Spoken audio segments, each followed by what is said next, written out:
Wiikisak. On behalf of the Mashantucket Pequot Tribal Nation, I would like to welcome you to the Mashantucket Pequot Museum and Research Center. On today's tour, we're going to experience some of the highlights of our museum and discover the story of the Pequot people.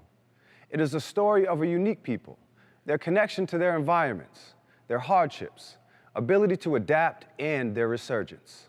It's an amazing story that covers 20,000 years of history.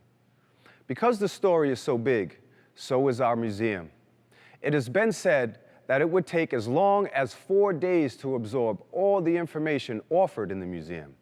We're going to do our best to learn some of the important events of the Pequot story in less than 30 minutes. The Mashantucket Pequot Museum and Research Center first opened its doors in 1998. It was the culmination of a dream. In the early 1970s, two Pequot tribal elders named Elizabeth George and Matt Langevin were amongst a few Pequot people still living at Mashantucket. Many hardships had forced most of the tribe away, although fortunately, many were convinced to return home when the state of Connecticut threatened to seize the remaining land at Mashantucket upon their death. Elizabeth and Matt told the younger generation the stories of the Pequot tribe. They often would recount the details of the Pequot War. The two were also keepers of the tribal artifacts that had been passed down through generations. With their stories and artifacts, they shared a dream of building a Pequot museum to tell the tribe's story. Welcome to the Pequot Museum. It's a dream come true for our tribal community. Below our feet is the seal of the Mashantucket Pequot tribe. It symbolizes the tribe's culture, history, and sovereignty. The fox represents the people. The hill represents the land. The tree represents Mashantucket. And the sign represents an influential Pequot leader. As you can tell from the seal, the land is the heart of what makes the Pequot people who they are. The Pequot language word for these lands is Mashantucket. Our home, Mashantucket, is not a town or a city or state. It is the territory of a nation and the longest continuously occupied reservation there is. It is called Mashantucket, meaning place of many trees. As we will learn, this land provides many things for the Pequot people and has always served as a refuge for Pequot culture. As we continue on this tour, we will learn how this land has provided for the Pequot Nation in different yet equally important ways. Throughout time, it has continually contributed to our culture. For some, it has helped to preserve their Pequot identity and has played an important role in bringing our tribal community back together. The community you are about to meet is very much distinct and unique from all other communities in America. However, because we are a sovereign people, our community offers its people similar amenities as do other governments. You will see preschool children, sports, businesses, a fire department, police department, and a post office. On this tour, we are going to travel back in time to experience Pequot culture and learn how the Pequot tribe survived biological warfare, an attempted genocide, slavery, and oppression to become the community that it is today. We have just entered a glacial crevasse. During the last ice age, a glacial ice sheet covered much of North America, and it did not begin to recede until 20,000 years ago. The glacier played an important role in shaping the Pequot homelands. As it moved, it carved and sculpted the Connecticut landscape. As we enter the glacier, listen for the rumbling that is the characteristic of this glacial flow. Behind me are photographs that represent the importance of the Ice Age. Each of them serves as an example of how the glacier changed Mashantucket. As it moved, it collected rocks that helped it carve and smooth the hills and valleys of the Northeast. When the glacier melted, it deposited these erratic boulders across the countryside. Some serve important roles in Pequot culture, including Council Rock. This glacier also helped form the Cedar Swamp. This lowland at Mashantucket was a lake and eventually filled in with a dense cedar forest that has always served as a place of refuge for the tribe. Later in our tour, we'll discover how this refuge has continued to be essential to the Pequot tribe. After the retreat of the last glaciers in this region, the indigenous people learned to survive in a land that was cold, vast, and barren. The plants and animals that inhabited the colder climate were different than those we see here today. As you can tell, they are highly adapted to this cold climate. Humans took advantage of their adaptations and depended on the animals for survival. Our exhibits show some of the megafauna, the unusually large and now extinct animals from the colder climates such as the mastodon, giant beaver, and dire wolves. The hunt before us occurred not far from the reservation over 10,000 years ago. In it, an extended family works together to hunt caribou by the edge of a bog. They used tools and weapons, like those used to hunt the caribou that were common here when the climate was cooler than it is today. Caribou meat would have been an important part of the diet, and the hide prized for its warmth. The plants were also very different and suited to the cold. The ancestors of the Pequots had to live and work together to survive in this harsh environment. Their relationship to the caribou reflects their relationship to their homelands, as their hunters depended on natural resources for their survival. This area represents a huge span of time, from the early mammals at one end of the gallery to the rise of horticulture at the other. We go from 15,000 years ago to about 800 years ago. During that time, the land changed from the cold, relatively barren environment to a warmer one with the plants, animals, and seasons familiar to us today. As the climate warmed, more life emerged. The northeastern woodland indigenous people learned to use these resources and passed their wisdom through the generations. These are traditions. Our Pequot ancestors also understood the benefits of the season cycles, of which we are not separate from. They knew the rut of the deer, the running sap of the maple, the migration of birds, the spawning of the fish. They learned to use the resources of the native plants, harvest the riches of coastal marshes, and grow crops. This recreated 16th century village brings to life the experiences of living in a Pequot community near Long Island Sound before the European invasion. As you can see, Pequot life was socially and culturally balanced. Take a look around you to some of the common activities of Pequot daily life. Observe how gifts of the land were used to meet their basic needs: food, clothing, shelter, tools, and more. Each scene was designed to tell a story. The woman at the mat frame is teaching her daughter how to properly weave a mat made from bulrush reeds. Pequot women made mats like this one to line the interior of a wigwam, cover sleeping platforms, or a variety of other uses. They also made mats out of cattails to cover wigwams, like this one. The summer lodges were covered with these cattail mats, and the winter lodges were covered with bark. By working together with their relatives and neighbors, she can make the mat, teach her daughter, watch younger children, and spend time with family and community. Family and community are very important for the Pequot people.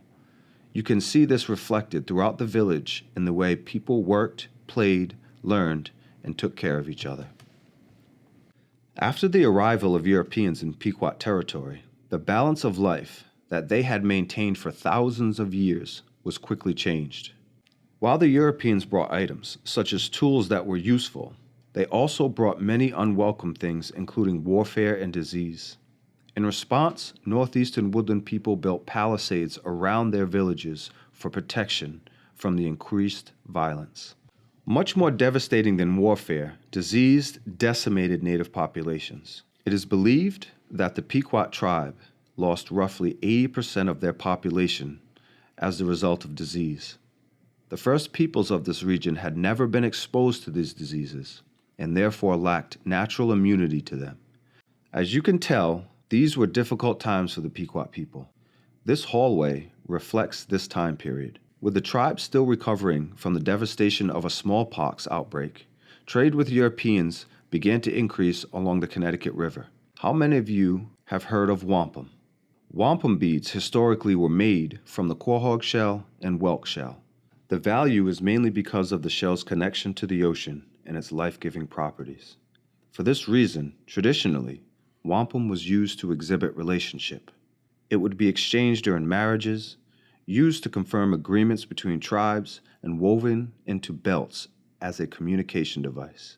Even though there was no such thing as money, in this region the European traders used the wampum beads like money for fur trade. Because of the demand by the newcomers, the Pequot people traded wampum to get European goods from English and Dutch traders. Those traders then went further north to exchange the wampum for valuable pelts that they sent back to Europe. Because of the location of the Pequot homelands, the tribe was highly involved in the wampum trade.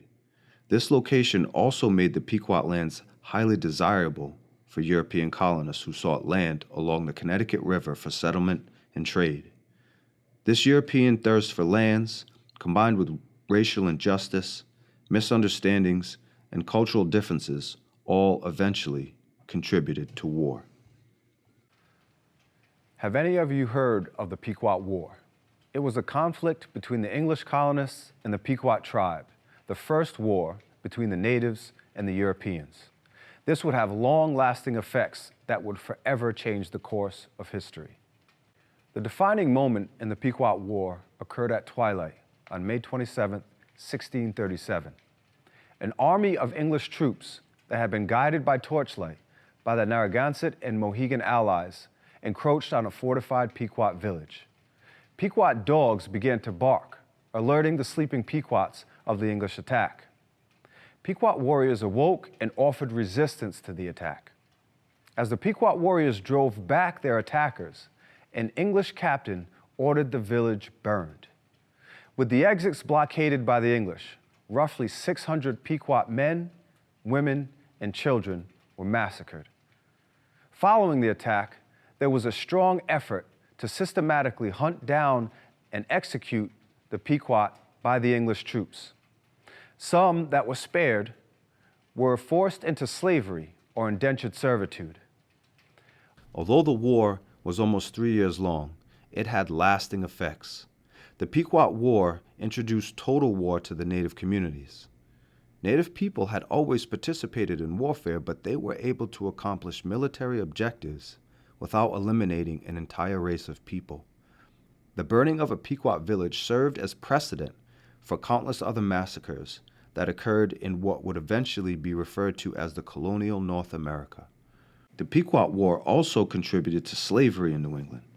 29 Pequots were sent to Providence Island in the Caribbean, where they were exchanged for the first African slaves in New England.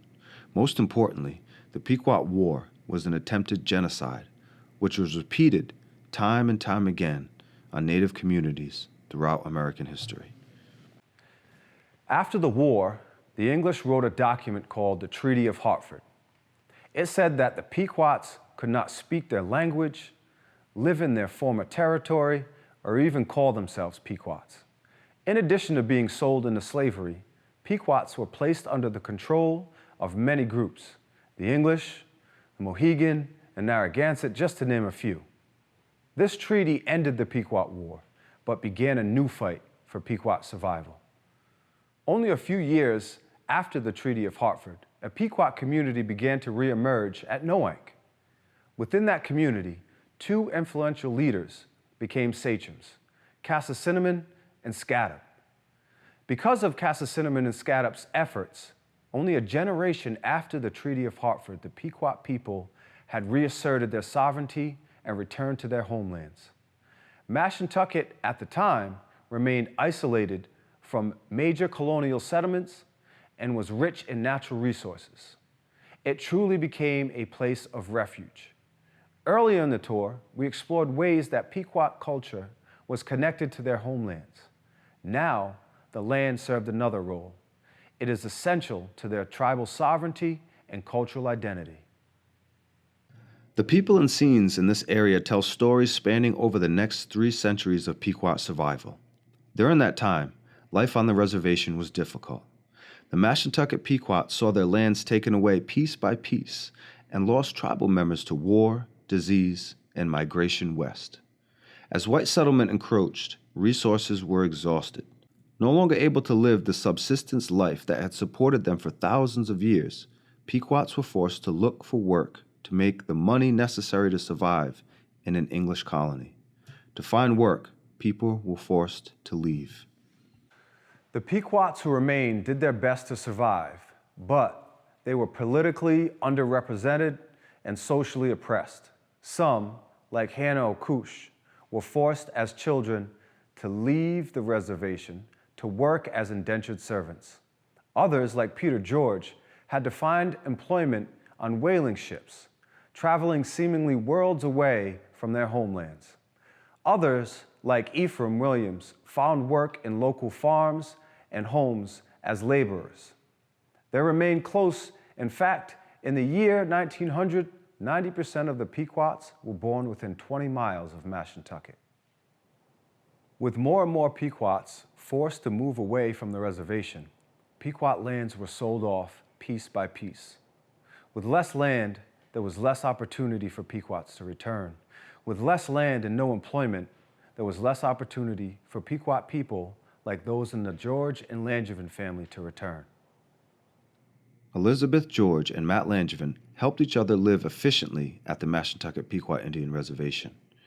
Although life at Mashantucket grew increasingly difficult for Elizabeth and Matt as they aged, they never gave up their passion for holding on to their ancestral lands and even declined an offer from the state officials to give up their Mashantucket homes in exchange for spending their remaining years in comfortable retirement facilities. Had they accepted the offer, the state of Connecticut would effectively eliminated the Mashantucket Pequots once and for all, which in turn would have enabled the state to transition the reservation into a state park. The two sisters' passion for Pequot history and tribal sovereignty, as well as their determination to hold on to the land, inspired the next generations of Pequots to continue advocating for the tribe and develop the reservation. Today, the Mashantucket Pequot Tribal Nation is a thriving, successful community, an inspiring example of survival, courage, and restoration that would not have been possible without the legacies of Elizabeth George and Martha Langevin. On October 18, 1983, President Ronald Reagan signed the Mashantucket Pequot Indian Claims Settlement Act, granting federal recognition to the Mashantucket Pequot Indian Tribe and settling claims for reservation land that was illegally sold by the state of Connecticut in 1854 and in 1855. With the reclaimed land came agriculture projects, housing and road development, a pizza parlor, and later a high-stakes bingo facility in 1986. Today, the tribe owns and operates one of the largest casino destinations in North America, Foxwoods Resort and Casino, along with a variety of other business ventures, including the world-class Lake of Isles golf course, the renowned spa at Norwich, and the world's first tribally owned and managed commercial healthcare plan and pharmaceutical delivery system, Pequot Healthcare. These are the faces of today's Pequots. The story I told you today is part of their story. While we learned about culture and history and survival, we also learned about strength, community, and interdependence. This is the story of the Mashantucket Pequot Tribal Nation. Katabatiamu for joining us.